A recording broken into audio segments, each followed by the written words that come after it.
In at number 10, we have the Crystal Wyvern.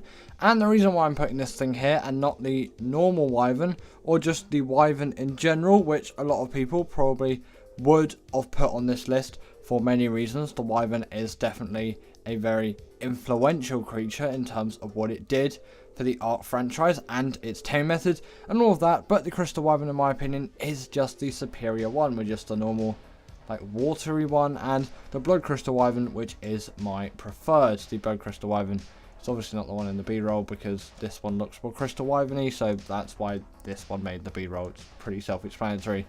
But the fact that they are so easy to tame, although yes, you do have to knock out a Wyvern to get the Primal Crystal, or you have to kill it. I think it's knockout though. I'm pretty sure it's knockout. Haven't tamed one of these things in a bit.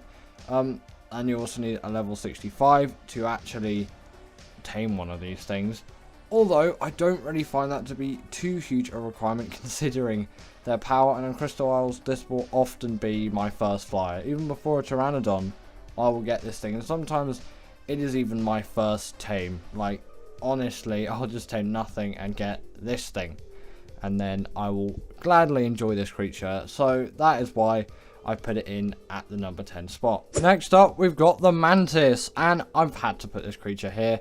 Come on, this creature is one of those creatures where when I look at the Mantis, I look at how fluent it is in all of its abilities and just how unique and great its abilities are. It obviously does have to make the list. Like, come on, it's the Mantis. This thing can wield any kind of melee weapon, not including tech weapons, of course, and this allows it to be just such a great, versatile, useful creature. And the fact that it came out on Scorched Earth, it was really a huge helping hand on that DLC map, and I often transfer them back onto the island if transferring was even, it must have been a thing back then.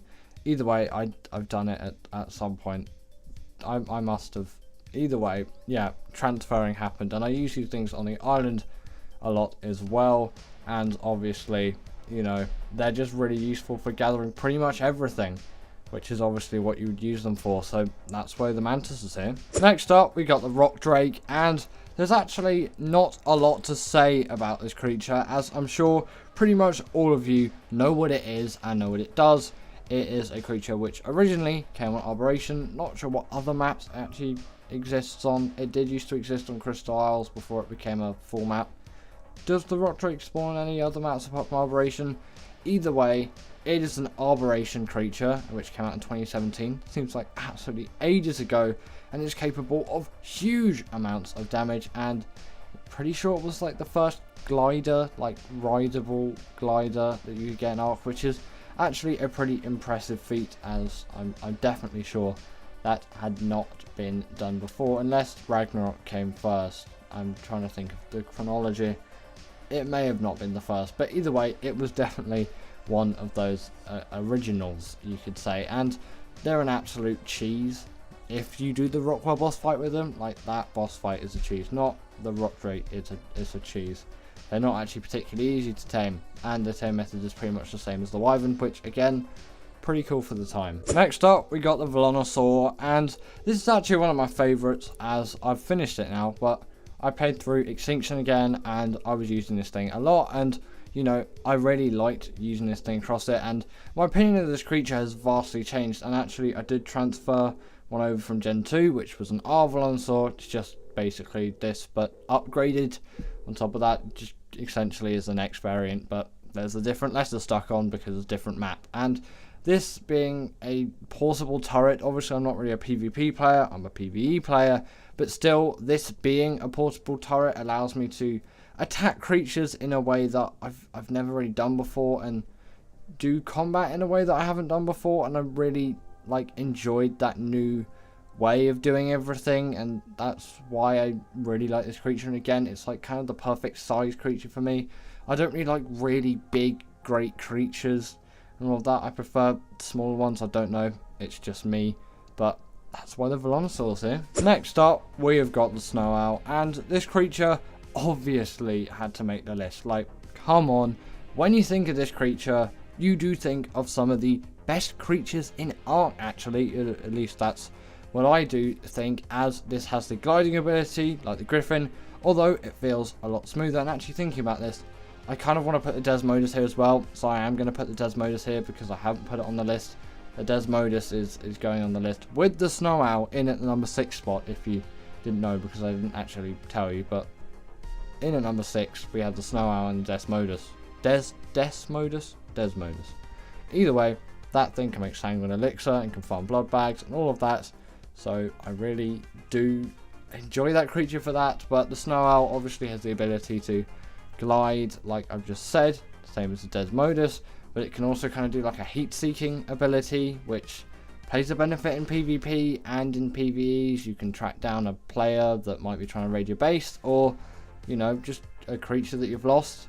You also want to level up stamina on these things quite heavily, not just so they can fly longer distances, as the stamina drain is not really that high. It's so they can heal creatures for longer, as when healing creatures, their stamina will deplete, and you know, you can probably tell from all of that. So that's why you'd use it for that case. And although they're not as fast as like a Managama or all of that, I'm still perfectly happy with their speed and with their very like unique and useful abilities. They really do have to make the list. Again, Desmodus as well in at the number 6 spot. Next up we got the Bloodstalker, and ironically I probably think that I should put the Desmodus here instead, but I've solidified it in the list now, and I kind of do prefer the Bloodstalker because of what it does. And I don't really use this thing for travel a lot, which people might say is like, well, what's the point then? This is my go-to water creature. This is my favourite underwater creature in Ark. No questions asked. It is just so versatile. It can skim over the top of the water. You can even see creatures under the water as well. It has that ability at its disposal, which kind of helps you if you want to see if danger's near. And it's a really good swimmer under the water as well. And of course, I do use it for like traveling things as well. Although I might just dish out a Mwing or something for a lot of those things, as I'm just nice with that creature. Or I might actually use the Snowowl to travel around. And there are some great other land suggestions as well, like Thylers and Deinonychuses, although the Thyler is not a DLC creature, so I'll speak no more of it. But yes, for me, this is my favourite underwater Ark creature, and that's why I've had to put this thing in on this list in at the number 5 spot. At least if I count right, yeah, it's the number 5 spot. And I wonder if you agree too. Is this your favourite underwater tame, or do you have something else in mind? Now we've got the Reaper, and I had to include this thing here. And in my opinion, it is far superior to the Rock Drake, and Rock Drake lovers may not agree with me on that one, but personally, from experience, the Reaper has always been the better tame over the Rock Drake. Just no questions asked whatsoever. This is my go-to Arboration creature.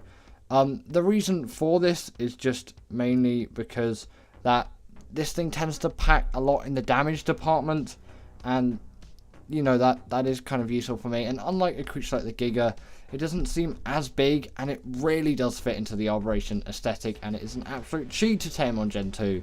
So now I have absolutely loads of these things now, thanks to Raj Clark's tutorial. Not sure if Raj Clark came up with it actually. He might have. It might have been someone else. I'm not gonna say that Raj Clark's a fraud or anything, because I don't think he is at all.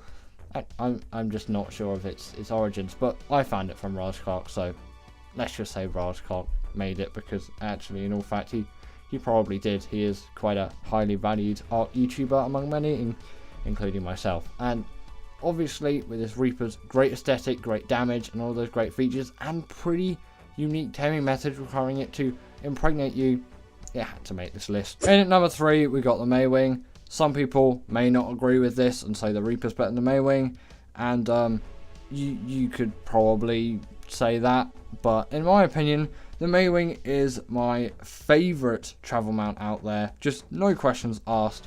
Although yes, in some circumstances it's not going to be the best, because that gliding ability isn't very suited to the environments, but for most things it will get by. Maybe not on all cases in maps like the island, although it does a lot better than the Rock Drake for gliding along flatter surfaces. Although you don't really have as much protection, as you can't just kind of fly away from everything. But they're not just an incredible glider, they also act as a portable feeding trough and can gather berries as well. and especially on Gen 2, obviously their home map, they're extremely useful for travelling around everywhere, and obviously in the space biome as well. It really does play to a huge benefit to have a creature like this, and you can see the slightly disturbing animation for the feeding trough thing. It's I don't really know what to say about that wildcard. In at number 2 we have the Deinonychus, and actually until recently I would have put this thing in at number 1, but I've had a slight rechange with my mind recently. I don't know, I've just been different, and my opinions of some things have drastically changed.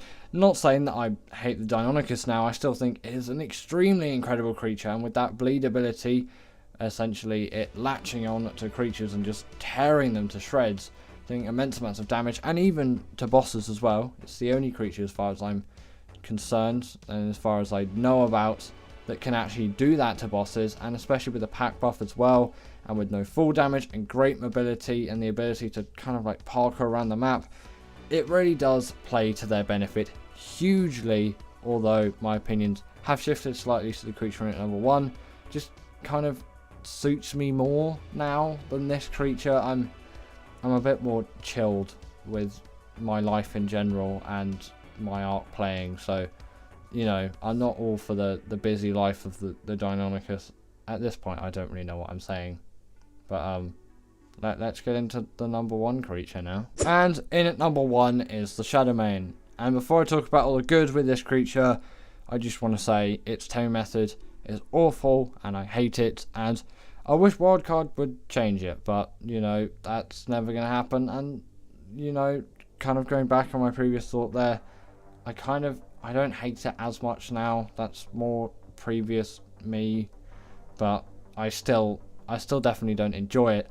But the main things that really stand out for me is this creature's great mobility overall, and I'm pretty sure it has a pack buff as well. It must do. It has to, when I'm thinking about it. It has a hydration buff, like the Spino. Sorry about that. I just, I don't know.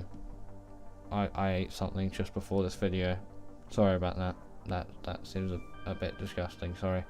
But they're also great in the water, which is nice. I appreciate their waterness. I can't even speak anymore today. That's all I can say about this creature. But anyway, that is the end of today's video, and that is also the end of a very long day for me. Either way, what did you think? What's your favourite Arc DLC creature? And did you agree with this list? And with that, I'll see you all later.